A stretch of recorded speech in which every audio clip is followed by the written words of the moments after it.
This is In the Black, a leadership, strategy and business podcast brought to you by CPA Australia.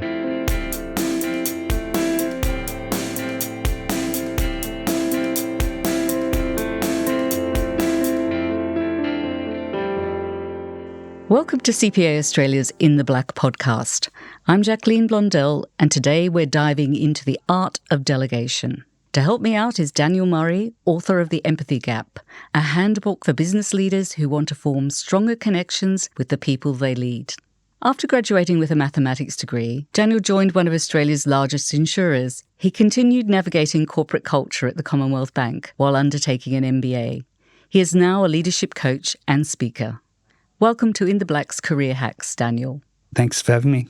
Could you tell us why you think new managers find delegation so difficult? I think, Jackie, there's a bunch of reasons. And one of them is that we often, as we're new managers, we've stepped into a new leadership role because we were really good at doing the job. So we were really good at doing the work and we stepped into this new role and then we see work and we think, well, I'm good at doing that work. So instead of delegating, I'll just jump in and do the work myself. And I'm really good at it. And so it'll be helpful and people will think that's great and I'll be seen as the hero and that'll be all wonderful. The problem, of course, is that when you jump in and do other people's work, they often get frustrated. We sometimes feel like we're being undermined as the people trying to actually get the work done. And the biggest problem, I think, is when we fail to delegate, we tell ourselves a story that we're the hero doing it for the good reasons, but actually we're neglecting doing the real work as leaders, which is coordinating and supporting our teams. And so it's one of these really tough challenges where we tell ourselves a story that soothes us and makes us feel good when we go to sleep at night, that we're doing a wonderful thing, but actually we're doing a lot more harm through failing to delegate. It does sound exhausting as well if you're managing the team and doing all their work for them. Is that something that technical types are guilty of? Like accountants are very technical, for example. So they're often promoted because they're good at that particular aspect of the job, i.e. running the finances in a particular area, but... Yeah, and that's the challenge, right? Particularly when it's very technical and we see, someone in our team who maybe doesn't have the level of expertise, knowledge, they don't have that sort of precision in the work that they do. And we sort of get to that junction, that fork in the road and think, I can either invest a bit of time to help and support this person, but I'm really busy and I'm tired and I just want to get the work done. And so I'll just jump in and do it. And while it might be more efficient in this specific moment, in the long run, I'm just setting myself up for failure. I'm just setting the team up for failure, and it creates a lot of that disappointment and it becomes exhausting. And again, I don't use the word too often, but it's a sense of martyrdom that I'm here to save the day. I'm here to fix everything. It's all coming on my shoulders. I've got to keep doing more and more. And unfortunately, it really burns people out quickly when they get into that sort of resentment cycle of, I shouldn't be doing this. My team's not doing it well enough, but I have to do it because I'm the only one that can. It's a pretty vicious sort of story we tell ourselves. Why are delegation skills an essential part of a leader's skill set? If we think about what leadership is, it's about coordinating and scaling the impact of a group of people. So if we think about you as an individual, you've got a certain capacity, capability, things you can do. What we know is when we can get a group of people to be coordinated and focused and driven and committed around a single sort of objective, the scaling impact can be incredible. A small group of people can do amazing things. And that's what leadership is really about. It's playing that role of helping to scale and grow the capabilities of a group. And when we neglect to delegate effectively, when we create those sort of spaces of disorganization and chaos, and it creates an impact for that team being able to do that work effectively. And this is why you can see such divergence in the same number of people, or even you can see it where a certain team is desperate for more resources. They can't seem to get the work done, and we keep pouring more and more resources. And then a smaller organization that are better coordinated and better led can do incredible things with less resources. And we all sort of scratch our heads and wonder why, and often it's that leadership component that's missing. Is that when large projects can go awry, when the sort of hand is off the tiller in terms of managing and making sure that everyone is flowing with the correct message and know what they're supposed to do? Yeah, I mean, it's essentially, if we think about running a team as we're trying to coordinate a large-scale dance where everyone's going to have to change tack every now and then and coordinate and move, and there's going to be issues and things get in the way and there's chaos. And so even good planning at the start isn't enough to guide a project because things don't go the way we plan. You know, I was reflecting the other day, the Sydney Opera House, they'd budgeted, I think it was 7 years and $4 million to build the Sydney Opera House, and it took them a decade longer and $105 million to build. Good plans, but of course, when things go wrong in the middle, it's your ability to adapt as a leader. And that's why it's not just coordinating, but it's being in with the team, having the pulse of the team, building relationships amongst team members to manage not just the logical parts, but some of the psychological parts as well. From your experience as a consultant, a coach, can you give us some leadership delegation issues that you saw, that you observed, where things could have gone better? Look, there's millions, I think, and there's no perfect with this. It's always going to be sort of trying to improve. I think the biggest thing is communication. What we tend to do is we tend to think about things quite extensively. Sometimes even a group of leaders might sit in a room and think about things quite a lot. They research, they do a lot of work to strategize, build lovely PowerPoint decks with beautiful chevrons and graphs and charts. And after all of this thinking process, we then go and tell people what they need to do. Now, those people we're talking to often have almost no knowledge of all of that stuff that you've been through and that you've developed, and all those assumptions in your head and all those ideas you've packaged up, they don't get communicated very well. And so one good example, I remember years and years ago, I was working at a large strategy team, and someone, my manager at the time, had said to me, can you just pull together a piece around this new technology that one of our competitors was using? So I went away, and this was quite young in my career. I was quite plucky. I thought I'll get some graphs and charts and references. I did all of this work. I put together probably about 8 or 9 pages on this technology and where it came from, and referenced it. It was just beautiful, and I was really proud. When my manager came and said, "Hey, where's that info on the thing?" I said, "Oh, look, I've almost finished. Here's the draft." He said, I just wanted half a page. I needed something to go and talk to the board about. And it was terrible for all of us. Everyone lost there. Everyone failed. Everyone felt like we'd done the wrong thing. No one was happy, and lots of work had gone on. And again, when we delegate, it's not just about assuming the other person's going to know what you're talking about. It's about being really clear and creating a level of certainty for what needs to be done, so that clarity and certainty helps guide the activity that's going to take place next. This probably brings us naturally to empathy. What kind of role does empathy play in the delegation process? It's a lot more than I think people think about. So unfortunately, what I think particularly analytical types, so, our good friends, accountants, economists, I'm a mathematician, it was my undergraduate degree. And, when I look at the way I like to think about some of those things, the first thing I think about is what's the process, the steps, the systems, the structure, what's all of the tangible pieces we need to put together. And they are absolutely all important. What we tend to overlook are what are all the intangible drivers that exist for people. So how are they feeling about it? Do they believe in what we're trying to do? Are they bought into where we're heading with this? How are they feeling? Like, are they bringing their best self to work? And particularly when we're delegating, if I've got a group of people, some of my team will tell me that they are absolutely, up to the gums. They haven't got any more capacity. They're so busy. They couldn't possibly do any more work. And we know that that's not quite true and that we need to push them a little bit more. There are also people in our team who will say yes. They'll be underwater. They'll be drowning. They'll have way too much on their plate. They'll be already, have bitten off way too much, and they'll still say yes to us. And this is a really important role for a leader, to be able to work with people and almost save them from themselves sometimes, right? Which is actually what is going on. How sustainable is this in the long run? Because that dynamic isn't just about whether we burn people out or not. It triggers one of the most important emotional responses in people, which is fairness. You keep asking me to do things. Sure, I keep saying yes, but but you should know that that's not fair. As a leader, you should know that. And unfortunately, this is a storyline that happens under the surface, doesn't get said out loud, but really impacts on performance. And so I've seen many times, I'm sure you have too, Jackie, that good people will be working away in a job. The management think, oh, they're amazing. They're doing so well. They're just kicking so many goals. And next minute they leave. They're walking out the door and we go, why are you leaving? And they'll tell us because, I got a better opportunity. It's more pay.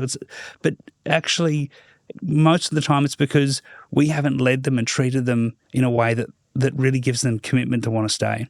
And that takes more than just the logic and the rationale. Quite a lot of the reasons people leave is because of their managers, often cited in studies that managers are at the core of why people are unhappy and move on. So how do you train yourself, not necessarily as an empath, but develop these empathy skills and intuition to understand the different types of people in your team, like the slacker, who's very good at acting busy, and the person that's just treading water so quickly that they're almost drowning. So how do you tell? It's a good question. In my new book that I've put out recently, that there is a process for empathy that I break down. And that the objective of writing this book was to help analytical people like me to see empathy less as a magical skill that some unicorns and fairies have and us mere mortals don't, but to see it as a process and a set of steps. And the first step that I think is really vital that will help with this is to be what I call consciously curious. And so what consciously curious means is to see people interacting and have a real ability to park your assumptions, put aside your biases, put aside all of the thoughts you've got going on, and just be really interested in what's actually happening, what's going on. To ask real open questions, to sit with people for long enough. One of the things I see happen far too often is in a one-on-one, with my team members, if people are going well, I think, oh, what's the point? I don't need to do a one-on-one. They're going great. But that one-on-one isn't about you. It's about them. It's about them being able to have a trusted conversation to disclose what's actually going on and how they're really feeling, and for you to be able to help and support that person to continue to do their work well. And so one of the things that is really important in empathy and why I think it's so important for analytical people is we get guided by these very tangible assumptions based on facts and data, and we don't talk about the emotional drivers that are absolutely critical. Some people will tell me, we don't need that in accounting. Leave the emotions at the door. But my guess is that you want employees who are passionate, who care about the work they do, who really want the quality to be up to a certain standard, who are committed to working hard as a team. And all of those factors are driven by emotion. They're not driven by logic. So let's just take it from the viewpoint of someone who likes steps and processes. So where does the assumption part and the curiosity part fit in these steps to sort of developing a more empathetic style? Yeah, one of the things I really challenge people to do is add curiosity in where it doesn't seem like it's needed sometimes. I remember years and years ago hearing that Sir Ralph Norris now, who was the CEO at the time, if he saw a team have an exceptional result, he'd really want to know why. Because in his view, exceptional results could be a sign that something magical's happened, or that something's gone wrong, or that we've done something that we shouldn't have done, or there could be something at play there. And so when you see something, even if it's really good, assuming that means green lights and everything's fine can be really dangerous. And so this idea of you have heuristics and biases and mental models and assumptions all the time, and they're really important. When we don't challenge them enough, we create a lot of challenges for ourselves. And, I think probably the most critical part for most people as leaders is to really look at what's the intention and the behavior and the values that people are using to make decisions. And it sort of comes back to this idea of, we can do that. It's within the rules, but should we? Or, we did get the right outcome, but do we do it for the right reasons? What was the intent driving that person to do that? And that takes a lot more curiosity and asking questions, and it won't pop up on a spreadsheet for you. It's going to be that human conversation that allows you to uncover that. So it's quite circular, really. Delegation doesn't end at when you're getting people to do something and then they do it. Then you have to look at how they did it and what went well and sort of have a little post-mortem about the situation. I think it's a really important thing to do because you want to sustain that over time. One of the problems in delegating, particularly in project world, particularly when you're doing a big audit or you've got some sort of impending deadline, is we tend to sit there and go, okay, let's all bunker down. Let's really work hard. Let's, pull late-nighters and let's do all that stuff that we've all done in our history, right? And we'll get to that finish line and go, well done us. But if we don't sit back and go, hang on, what in the planning process caused this huge panic at the end? How do we make sure next time we don't have that happen again? What went well? What didn't? What are the things we could change next time? Because unfortunately, what happens so often is we used to see this a lot in consulting. A partner goes out, sells a piece of work. It's 6 weeks' time. The end of the 6 weeks, everyone's exhausted because actually it was more like an 8 or 10 week piece of work. And the partner never gets any feedback to say it was a problem. And then what happens when they go to sell the next piece of work? We jump on that hamster wheel again and we have all sorts of conversations around whose fault it was, but actually it's about everyone, particularly leaders who are in that work, to ask those questions, be curious, and work out how we can do things better next time. That might be a way to having less stressful year ends for a lot of finance departments. I hope so. Let's look at tips. Do you have any tips for curbing micromanagement tendencies? I think a lot of us have those. You were talking earlier about doing the work for people, for young managers is common. But what about those people that hover? Hovering is bad, but it's really hard to have the faith in people that they're going to do what you've asked them to do. One of the tips I'd have is the shifting in the driver of that behaviour. So here's what I think drives a lot of that behaviour. It's a deep pride in the work that I do. I'm very proud of how well I do the work or how I do the work and the outcomes that I get. We get to the leadership role by being really exceptional often in the work that we do. And so I have this pride in the work and now I have to delegate it. And I'm worried that it won't go so well. I'm worried they won't do as good a job as I did. I'm worried that the work won't be as good and that therefore it challenges that pride in the work. I want to shift that pride not into the work, but into the people who do the work. I want you to be just as proud of the people who do the work as you were of the work itself. And watch them do the work, but get excited about helping them do the work better. Get excited about helping them be experts, lifting them up. One of the things that I often say is good leaders build teams, great leaders build leaders. And so the more you as a leader can delegate with the objective of this person's going to be better at my job when they get here than I ever was, because I really want to lift them up. I want to support them. I want them to grow. And if we can shift that pride from the stuff to the people, that's really at the heart of good leadership. It's being exceptionally excited about lifting people up into those high positions. It inspires them and probably makes them very loyal to you as a boss or as a manager. Let's just think of the two options here. One is I'm going to tell you how to do the work. I'm going to hover over you. I'm going to make you feel smaller. I'm going to care more about the output you give than you. What's that person going to feel? It's not hard to imagine how that might be. The second is I'm going to support you. I'm going to be there for you. I'm going to back you up to clear any of the problems. I'm going to give you air cover. I'm going to do all the things I can to help you be amazing because I want you to win. Now, if we just play that just for 6 months, how are these two people going to – the expectations are so obvious. We get so buried in the data and the detail, we don't think about that narrative that's going on for people. And I can tell you which group out of those two are going to win in the long run. It's pretty easy to see. But again, it's about shifting that emotion of pride. I'm really proud of the work we do. I'm really proud of the people who do the work, instead of I'm really proud about what I can achieve. Look how good I am at Excel or whatever it might be, right? So when you've delegated your responsibility, say you've okay, I'm with my people, I support them, but you still need to keep an eye on how things are going. So do you check in regularly? How do you do it? Do you do it through Teams or through chats or through Slack or face-to-face? What's the ideal way of checking in and how often? Bad answer, but yes to any and all of those. The tip I'd give instead of trying to prescribe something, because the problem is if you're working on a 12-month timeline and you check in every day, well, that might be too much, but it depends on the work. If you're not checking in at all, then of course that's a problem. The thing I think is more important is just to clearly communicate how you're going to play a role and make sure that that's not a surprise. I think where people get really put off is they get given okay, I need this done by the end of the month. And then next day, my boss is walking in going, hey, how are things going? Well, hang on, I've got other stuff to do. So if I have that clear communication where I say, look, we're going to get this done by the month. I really want to see some headway though.